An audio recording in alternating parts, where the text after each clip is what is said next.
as I was coming over here, I was thinking about global sustainability, and I don't know, it struck me as kind of dumb. Not that it's not important, but I feel like the way we've mostly been going around it is really misunderstood. You might be going like, Justin, how could you say that it's dumb? Oh, because as Nikki mentioned, I have a doctorate in electrical engineering, but I also have done a lot of studying of ancient traditions. So like I've taught yoga, I've taught meditation. So I have a different perspective on a lot of things. And to me, this global sustainability thing is a lot like trying to, slam dunk a basketball into a 3-foot hoop. Like it just shouldn't be something to worry about. But you're like, Justin, there's climate change, there's the endangerment of various species, and there's an island of garbage in the Pacific Ocean made of plastic. I get it. Stick with me, and tonight I'm going to show you how global sustainability can be simple when we look at self-sustainability and a very important ancient principle. So there's a little bit like, I wanted to make sure I kind of knew what sustainability was. So I was like, okay, it's basically about trying to do things in a balanced way without depletion, right? And I was like, okay, well, on a global scale, let me maybe get some expert opinions on this. And I wanted to find out from the dinosaurs what they thought about it. But I couldn't get any comments because I guess they're all gone. They're no longer with us. We humans like to think that we're like really big and super important, but on a global scale, on a geological scale, the Earth has been, is, and always will be fine. So really, it's really about us. It's about, do we want to have an enjoyable human experience on this planet? And I feel like when we own what it's really all about, it starts to make the solutions start to become a little bit more clear, and it also lets us start to take our power back.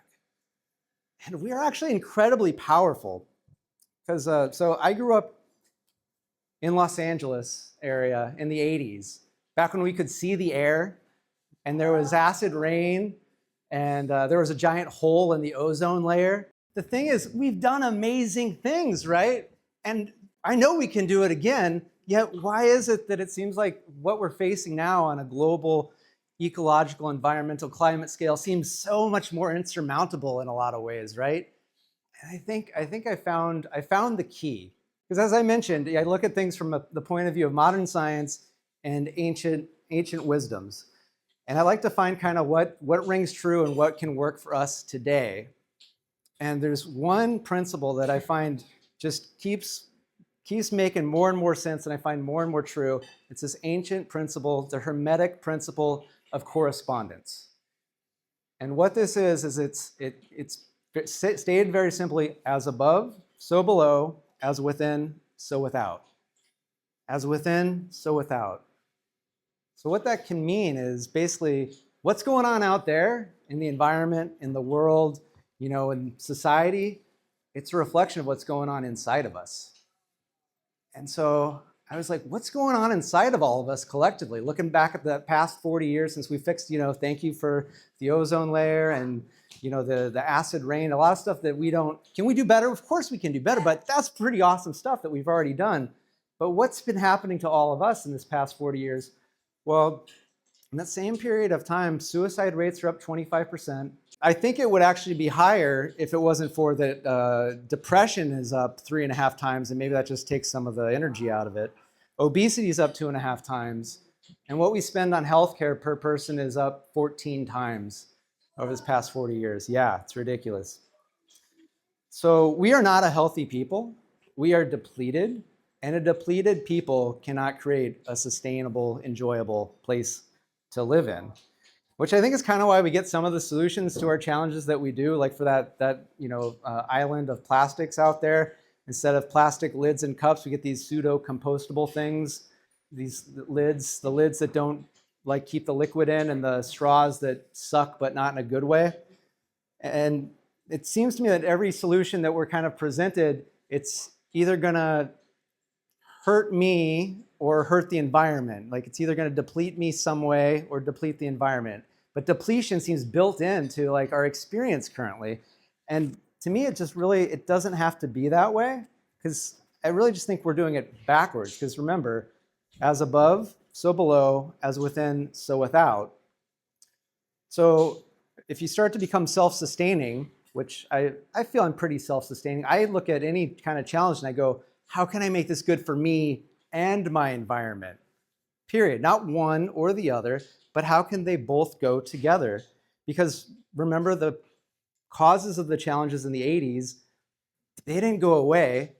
We just made it so they worked for us and for our world. We still have cars, we still have refrigerators, we still have air conditioners, we still have cans that spray stuff out, right? But just they work for us and for our world. So there's a good chance that the solutions to most of the challenges that we're facing with, they likely already exist. Some of you in this room probably actually have them. Just we've been waiting for enough of us to wake up and go like, well, of course it should be this easy. It should be this simple. It should be good for me. It should be good for you. It should be good for the entire world. Absolutely. It should just be as easy as being happy when you take a breath, right? So if you're with me so far, you might be going like, all right, how do I sustain myself then? Like if you know, let me go on this adventure with Justin. And you know, it's one of those things that it's simple, yet simple doesn't necessarily mean easy in practice, because there's some people, places, and patterns that drain you, and there's some people, places, and patterns that, did I say drain or sustain? It's one does one does the other. You know, yet in practice, the challenge is knowing the difference and then doing something about it. And what's even more messed up is that the more drained you are, the harder that becomes. It becomes so much more difficult when you're drained and depleted to know what will bring me up and what will take me down, which is why it becomes really important to find ways that uplift you and energize you.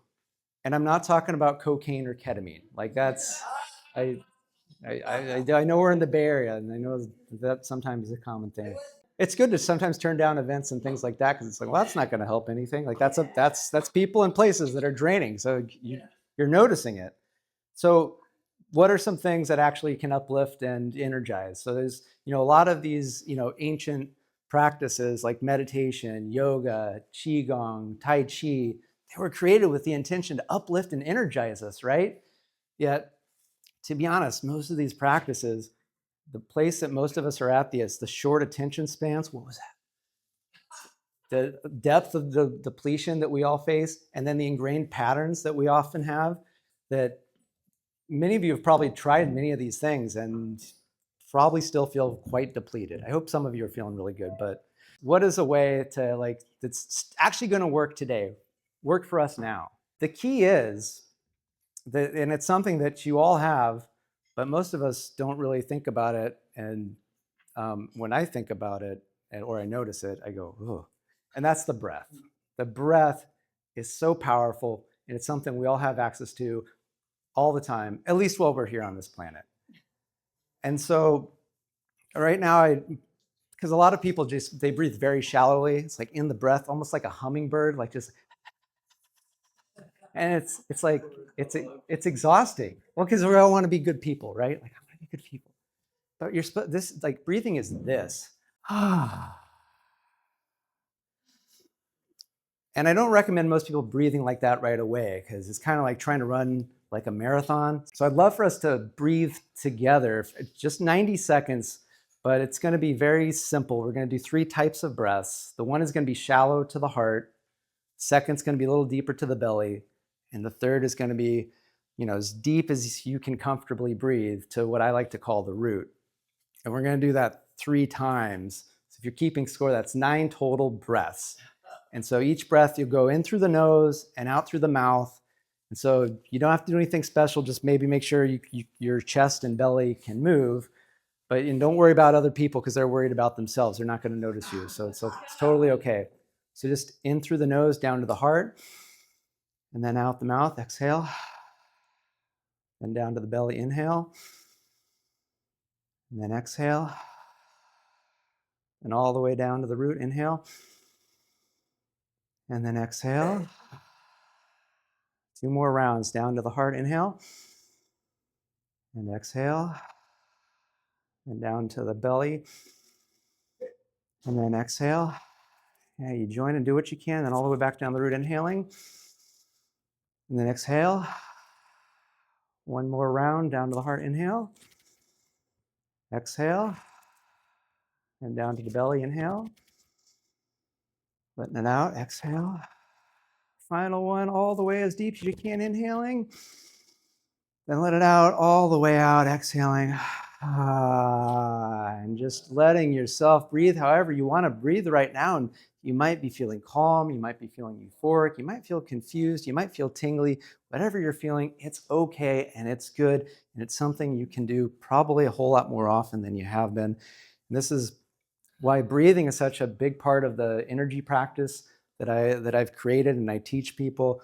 And it's something that can be done in less than 5 minutes, anywhere, any place. I taught Nikki to it just before we were doing this. So if you like the breathing, you can always do the breathing. If you're curious on my energy practice, that is kind of like, I think we'll get some stuff out to people who attended later. So if they want to learn more, whatever. Because it doesn't matter how you energize or uplift yourself. The point is that you do, because remember, as above, so below, as within, so without. So if you're sustaining yourself, there's a good chance you're automatically sustaining our environment and the globe.